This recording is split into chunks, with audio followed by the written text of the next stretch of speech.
Hello students, how you all? So I think that everybody watched yesterday's videos, and today we are continuing about the Battle of Plassey, which is completely about only the detailing of Battle of Plassey we are going to discuss in this chapter. Right? Battle of Plassey, there is the victory that on an empire, right, which held in 1757. So about it, so we are going to discuss now.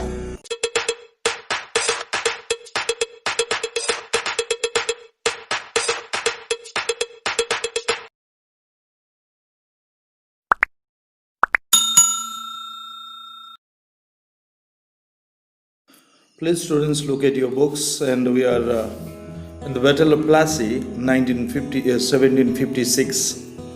Right, when Ali Bardi Khan died, then the Siraj-ud-Dowlah became the Nawab of Bengal. Is it clear? Right. The company was worried about his power and keen on a puppet ruler who would willingly give trade concession and other privileges. So ये company थी जो east India company, ये हमेशा ढूंढते रहते थे कि एक पॉपेट मिले. पॉपेट का मतलब खिलौना या उनके जो वो कहें वो करने वाला व्यक्ति. सो ऐसे पॉपेट्स चाहिए थे किसे? ईस्ट इंडिया कंपनी वालों, राइट. तो वो जो इनको ट्रेड कंसेशन दे दे, बहुत सारे प्रिविलेजेस दे दे, ऐसे लोगों की तलाश थी ईस्ट इंडिया कंपनी वालों को. And so it tried, though without success, to help one of the Siraj-ud-Dowlah's rivals become the Nawab. Then an infuriated Siraj-ud-Dowlah asked the company to stop meddling in the political affairs of his dominion. So Sirajuddaula ने सिराजुद्दौला के against में एक उनके rival को वो एक नवाब बनाना चाहते थे. तो इस वजह से सिराजुद्दौला कंपनी को कहते हैं कि आप ये हमारे पॉलिटिकल अफेयर्स के बीच में इंटरफेयर करना बंद कीजिए, राइट. और आप ये जो फोर्टिफिकेशन कर रहे हो, ये जो पूरे बाउंड्रीज बना रहे हो, जो तुम्हारी फैक्ट्रीज को कंस्ट्रक्शन ज़्यादा से ज़्यादा करने की कोशिश कर रहे हो, इन सारी चीज़ें बंद करो और हमें रेवेन्यू और जो टैक्सेस हैं जो राइट तो वो हमें पे करना, राइट. आफ्टर नेगोशिएशन फेल्ड, सो ये नेगोशिएशन फेल हो गया. जब फेल हो गया तो फिर सिराजुद्दौला अपने 30,000 सैनिक के साथ इंग्लिश फैक्ट्री में अटैक करने गए कासिम बाज़ार में. कासिम बाज़ार में जाने के बाद वो कैप्चर करते हैं कि वो कंपनी के जितने भी ऑफिशियल्स थे जो इंग्लिश सिविलियंस थे, राइट, उन लोगों को पकड़ के ले आते हैं और उनके जो स्टोर हाउस था, वेयर हाउस थे, इनको सब लॉक किया जाता है, सील किया जाता है. इंग्लिश मैन सबको डिसआर्म्ड किया जाता है. And so blocked English ships, जितने भी एक्सपोर्ट इंपोर्ट के लिए शिप्स आते थे तो उन्हें बंद किया गया. Then he march to Calcutta to establish control over the company's fort there, right. So फिर वहाँ से कासिम बाज़ार से वो कलकत्ता चले जाते हैं जहाँ उनकी हेड ऑफिस थी. और उन हेड ऑफिस में अब वो मार्च कर हेड ऑफिस की तरफ चलते हैं ताकि वहाँ भी वो सारी चीज़ें बंद कर दे. यहाँ पे मैं एक बात कहना चाहता हूँ, सिराजुद्दौला हमेशा इंग्लिश ईस्ट इंडिया कंपनी वालों को रोका है. हमें कभी भी वो इंग्लिश लोगों को देखते थे तो उन्हें गुस्सा आ जाता था. गुस्सा आने के बाद वो बहुत बार इंग्लिश को ये कलकत्ता और वेस्ट बंगाल को छोड़ के चले जाने के लिए बहुत बार उन्होंने कोशिश की और उन्होंने उनको ऑर्डर भी दिया, फरमान जारी की कि कोई इंग्लिश कलकत्ता के अंदर दिखनी नहीं चाहिए और कंप्लीट जो बंगाल थी, राइट, बंगाल में कोई भी दिखनी नहीं चाहिए इंग्लिश पीपल. लेकिन क्या हुआ देखते हैं, जब ये इंग्लिश लोगों को एक लाके एक बहुत ही छोटे रूम में रखा गया with suffocation, number of people were died. Suffocation because that room was a very small and dark room and that was known as black hole tragedy, right. So अभी जब ये शुरुआत हुई तो रॉबर्ट क्लीव जो कंपनी की एक commander होते थे, राइट।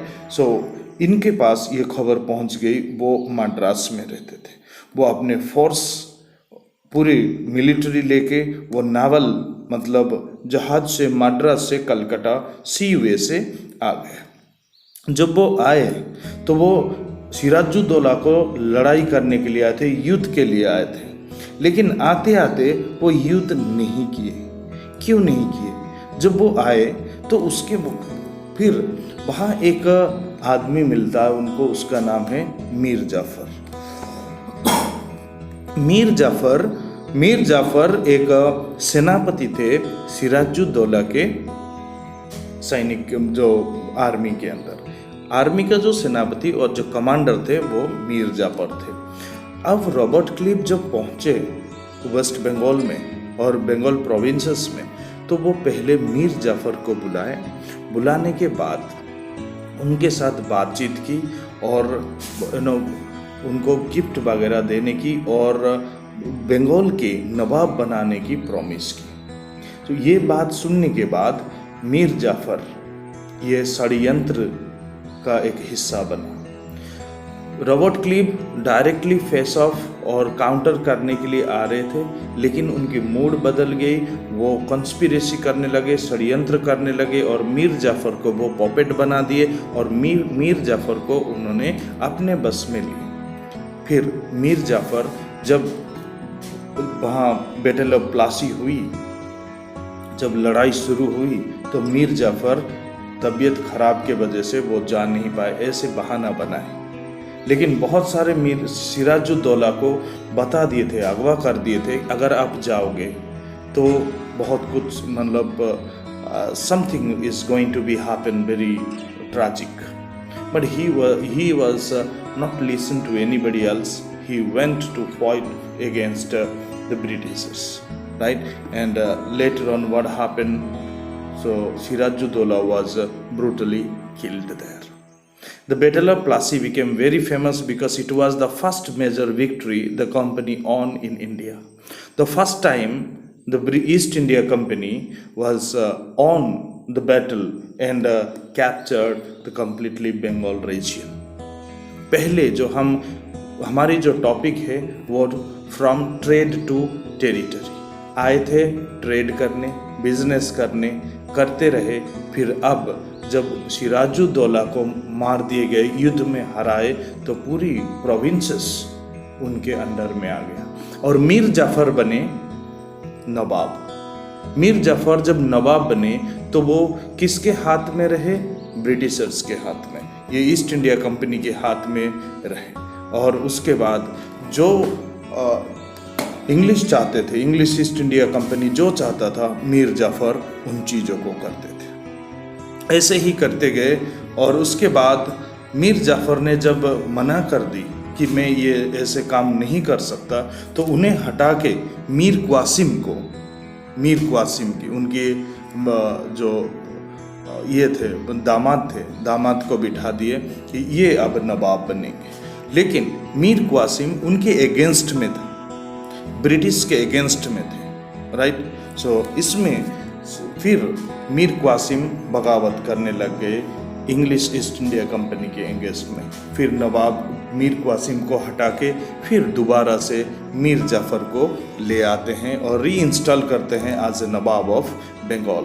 तो अब और एक युद्ध की शुरुआत होती है, वो है 1764 में battle of Berkshire, right. Battle of Berkshire is also another important battle in the history of British East India and India's territories, right? For today it is enough, I think, and next class we will study about the Battle of Buxar. Till then, goodbye and have a nice day.